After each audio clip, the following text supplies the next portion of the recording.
Investors and traders, welcome to the channel. Today is 29th of May 2024. Hope everyone is having a great day. We will be taking a look at the key US markets in this video. As always, this video is for educational purposes only and it's not a financial advice. So in the markets, in the equity markets, it's been a day where we have seen the sell-off to continue. And what we are looking at is a daily chart for the Dow Jones Cash Index, and this is the timing model that we have been looking at for quite some time on the channel. And this is the 24th May to 29th of May is the window that we were watching for, and this was forecasted months in advance, so the long-term subscribers will know. So based on this, we still have a little bit of time. Today is the 29th of May, but with the timing, we have to give it 2-3 days on either side.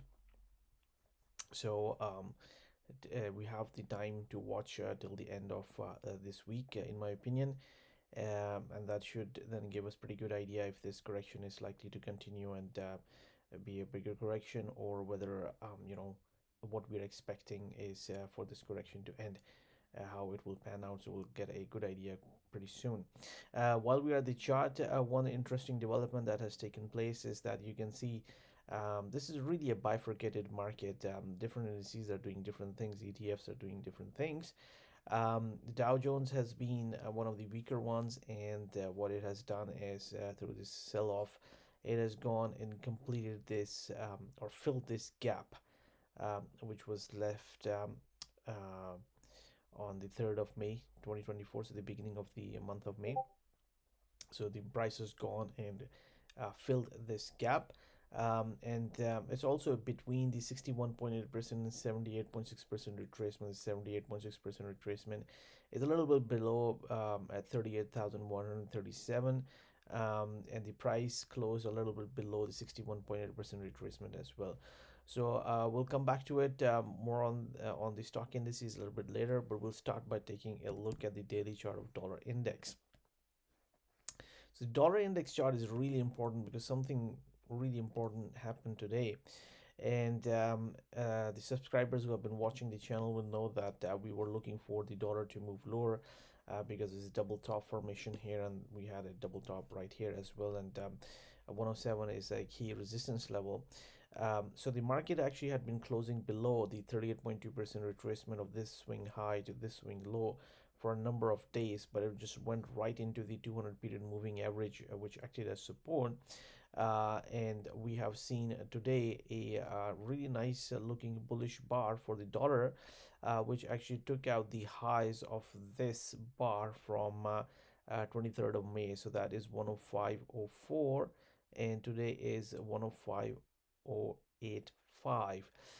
So the significance of this is because even if the market is able to take the high out by 1 pence or 1 cent, it means that it's starting a newer leg or newer trend higher.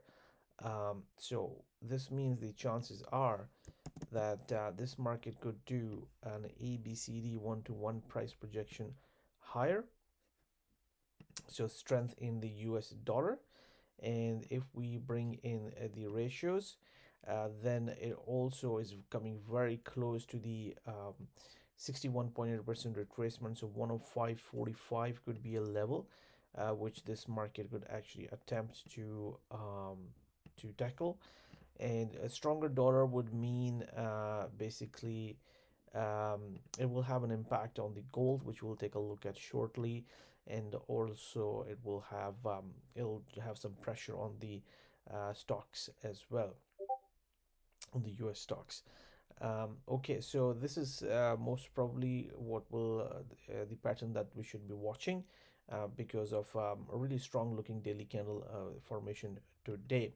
Now moving over to the debt markets, which we'll take a look at through the eyes of the US Treasury futures and notes. So we'll start by taking a look at the shorter duration 2-year Treasury note. So we can see that this is what we discussed in the last video, that this market found support from 200-day moving average and also this 38.2% retracement just below that in the structure on the left hand side, and it's just been going up for a number of days, and it's just gone into this level, which is right at the 78.6% retracement. Let me actually draw this here. There we go. And it just closed pretty much at that level of 78.6% retracement. So getting above the 78.6% retracement could actually see the price, the yield go above 5%, which is something we do not want to see, uh, because we have this pattern that we were watching, a major resistance at the almost at the 5%, 5.02. And as long as price below keeps moving below that, then all of this could be just a trading range, and eventually the yields could move lower, so that remains a possibility. Getting above this will change the structure, and our analysis will have to adjust accordingly. But today's candle was, a very narrow trading range for the day. So essentially, it's a doji, which means that there was a lot of fight between the bulls and the bears throughout the day, and then they agreed on a price. But the after a fierce fight, so the trading range was actually in a narrow trading range. Okay, now we'll take a look at the longer duration 30-year treasury bond. This one, not good looking price action at all today, and also yesterday we have seen the price take out this swing, and looks like it wants to go and test these lows around here. Let me actually draw it, and also the bottom of this channel here. If it is going to take out this point C, then the pattern that we had been watching, where possibly this market might be in this CD leg higher, will be negated. So it's really interesting, and we'll be watching this really carefully. Um, and again, the bearish symmetry concept is, whenever we have a rallies of this much, that bearish symmetry is still in play, and this just market, keeps on selling off. It's just not able to get above and break the bearish symmetry, and the 118, 118.22, we're really looking for this level and a break of this upper trend line as a resistance, but that did not happen as of yet. And of course, we'll keep on watching this. And then if we'll take a look at the TLT, which is the ETF with 20 plus years treasury bond ETF, we were really watching for 92.40 to be broken to the upside to break the bearish symmetry by just going back to the point D. And if it just breaks this point D, we could be looking at this 86, which will be the 78.6% retracement. So again, essentially what it means is that um, people who had actually been short the bonds, they are winning. So we have this resistance in place here, and this market is moving lower because just not even able to break its bearish symmetry pattern. So this ABCD pattern will become a question mark if this D is taken out to the downside. Okay, with that, we'll just move on to the gold market. Here we go. So the gold market, as we saw, dollar being really, really strong. In my opinion, gold still held pretty well today. And what you see here, these lines, this is actually some timing that we were working with, and I presented this over the weekend. So we are in a window. Where we are expecting this correction to end in the gold market, and also this level of 2320 for the COMEX gold. This is not the spot gold. If you're watching the spot market, the prices will be a little bit different. We believe it's a really important level, and might have been a low in the market, and we're just waiting for this timing to complete. If this 2320 is broken to the downside, then we'll get more bearish for the gold market, and we'll have gold market correct to lower levels. But for now, we are it's been a very nice bullish trend, and 78.6% is the kind of last level that we want to see for support. And we also have timing coming in, so we'll find out soon. But it all depends upon the dollar as well. If the dollar remains as strong, and what based on the pattern that we saw, we could see a trading range behavior, more of a trading range behavior in the gold market for a few days before it's able to get more strength on the back of a weaker dollar if the dollar begins to get weaker. And if we take a look at the silver market, for the silver market, I don't have the timing here. It found really good support from the 38.2% retracement level of this swing low to this swing high. And last Tuesday, 28th of May, on Tuesday, 28th of May, really strong looking bar. And today the dollar was really strong, and that's why we have seen this kind of narrow trading range session today. So we'll just keep on watching this. Certainly, one should not be looking to short this market. Is really, really strong. Look at the momentum. Price above 20 period moving average, is above 89 period moving average, is above 200 period moving average. So this is kind of a market that one would want to be buying the pullbacks, in my opinion. And again, it's not a financial advice. All right. Now we will begin to take a look at the yeah. Let's actually take a look at the Euro USD as well. Here we go. So as we have seen the dollar being really, really strong today, we have seen a massive candle, negative candle in Euro USD. So this level that we were watching for, as a potential double bottom here around 108. Yeah, looks like maybe it's got a little bit further to move to the downside, because the dollar was exceptionally strong today. So yeah, a further downside to be expected in the Euro USD. Okay, now we'll move to the markets, and we'll take a look at the S&P 500 cash market. Here we go. So this is the S&P 500 cash. Here it came very close to the 1.272, and for the subscribers, the way we look at the with these Fibonacci expansions is when there are a lot of moves which could actually terminate at the 1.272 expansion of our swing. So what this expansion is, let me actually draw it for you like this to make it easier to understand.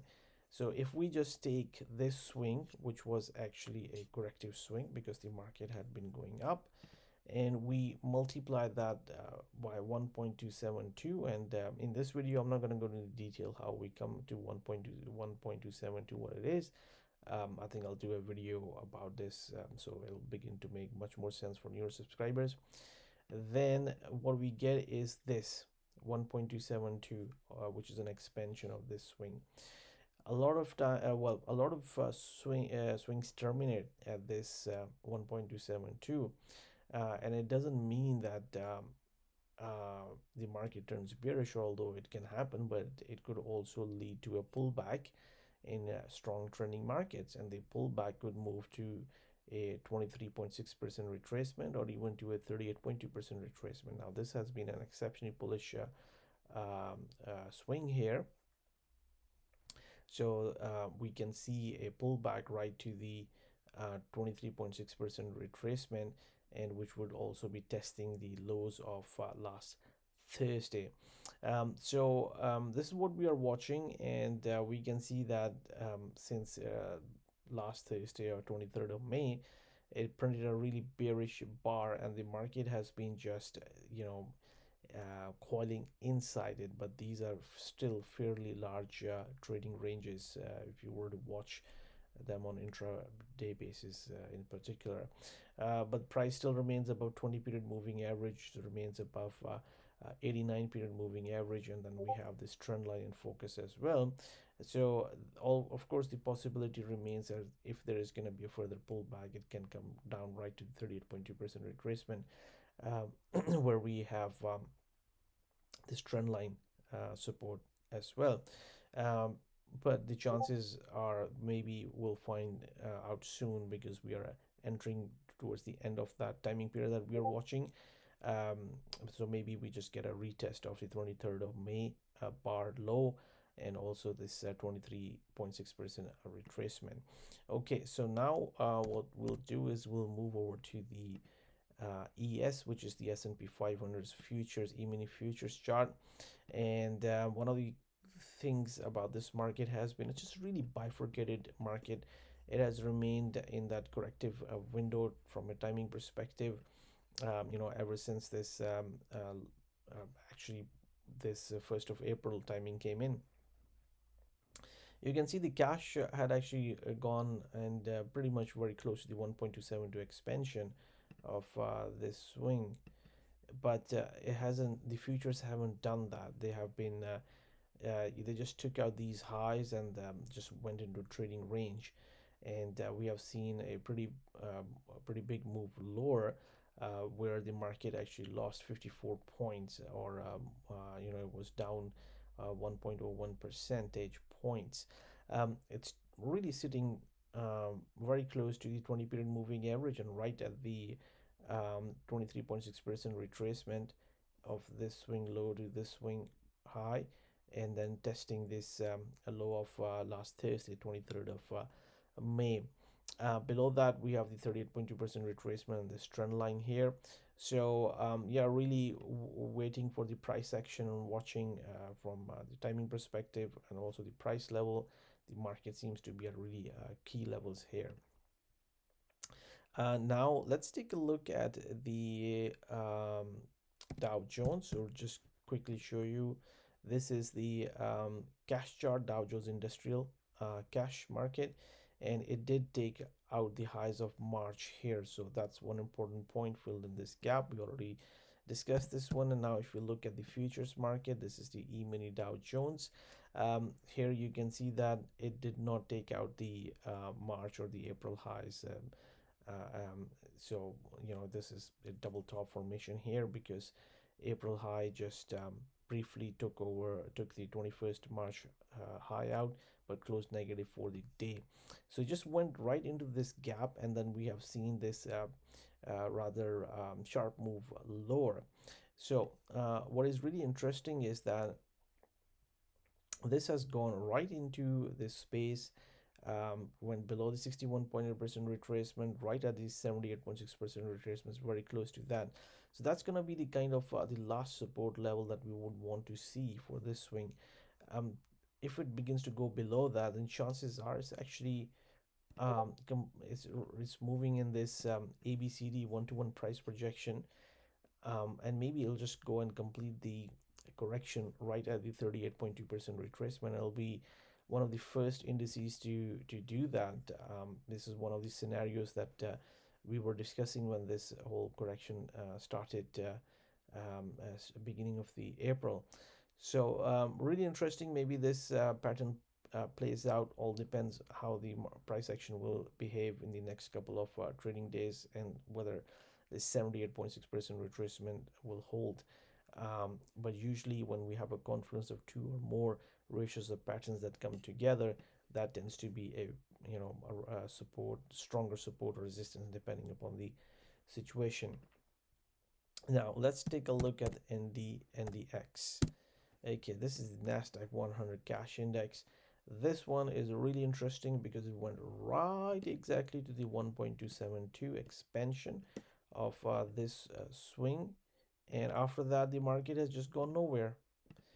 It's just trading in a trading range. So it printed this negative bar, and now it's just in a range. Maybe it just comes and also test the lows of 23rd of May. That also remains possible. This price action is a little bit more clear on the futures chart, so we'll taking a look at the daily NQ NASDAQ 100 futures. And on the futures, we can see that also took out the March highs, and it came pretty close to 1.272, but not exactly.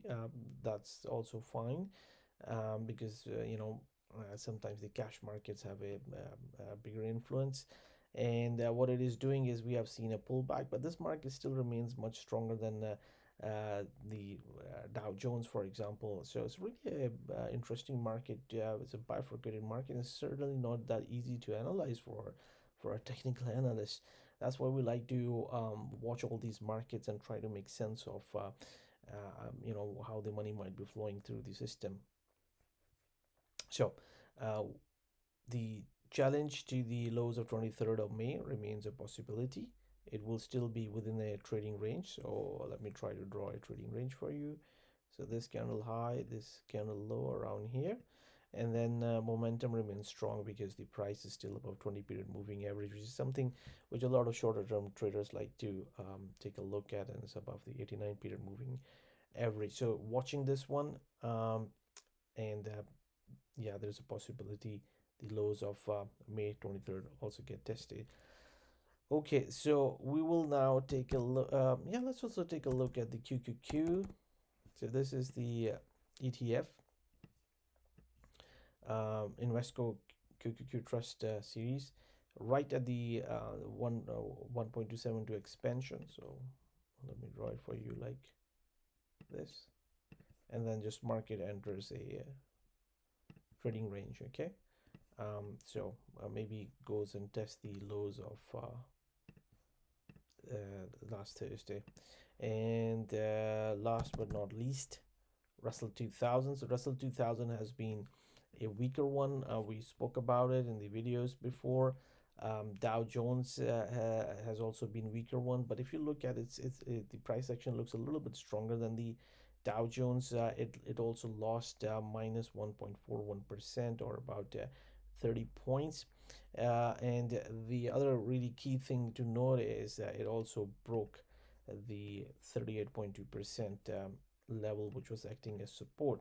So, which means that by taking out the highs of last May 23rd, we could actually be in this ABCD formation, which could see this move into this red box here.